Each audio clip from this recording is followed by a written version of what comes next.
a small group of 4 students was hiking in the forest.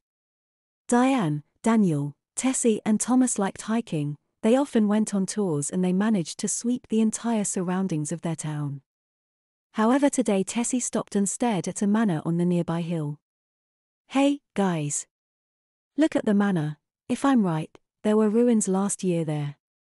"Right, there is a ruin sign on my map." Daniel fetched a map from his backpack and looked at it. "Let's have a closer look at the manor." Diane wasn't able to resist the temptation. She was quite a curious girl. Her companions nodded and they headed towards the mysterious manor. The building looked well maintained, as if it had been built the day before. "I don't know, something is wrong with this manor. Maybe it is a bad premonition only, but I'd advise to turn away and leave as quickly as possible." Tessie turned to her boyfriend Thomas, but he shook his head. "Don't be a coward, love. What can happen in a manor? We aren't in a B-class horror movie though." "Okay then, let's go in." She nodded and stepped forward. Daniel opened the massive gate and entered the large hall. He looked around and stopped dead in his track. The hall was clean and equipped like one in a museum or gallery. The walls were framed by numerous pictures. There were 3 doors on the back wall and a small stand on his right. "Welcome in our special manor. Come closer please." An old lady was sitting behind the counter. "Is this a museum, madam?" Diane turned to the lady. "Not exactly, my dear," the lady replied. "Have a look at the pictures in the front hall. It is free and you can have a tour if you are interested then." "Thanks, madam." Diane smiled at the lady and stepped forward when she felt a pressure in her bladder. "Excuse me." She headed towards the door marked by the familiar toilet sign. When she emerged from the toilet, the group walked over to the left side wall to start watching the pictures.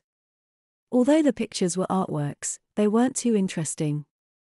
There were portraits and landscapes hanging on the walls.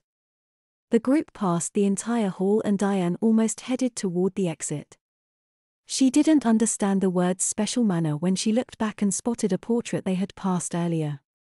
"Hey guys, do I see right? A lady was depicted in that picture before." She pointed at a picture on the back wall. To her utter surprise, a small toddler girl was depicted in the same picture. Daniel, Tessie and Thomas looked back and they started in utter surprise at the portrait. All of a sudden the toddler girl in the picture changed back into the lady. "Madam, could you explain what happened?" Daniel turned to the old lady. "Of course, young man." She smiled and continued, "Picture change and people change, too." At the same moment she disappeared in a fog and seconds later a small girl about 3-year-old was standing in front of them. "Follow me please if you are interested." She stood up and headed towards a door on the back wall and opened it. "Hey guys, I'm getting worried." Tessie protested again, but she caught the gaze of Thomas and got silent. They followed the small girl and entered the door. They found themselves in a small corridor leading to the right. There was a label on the opposite wall.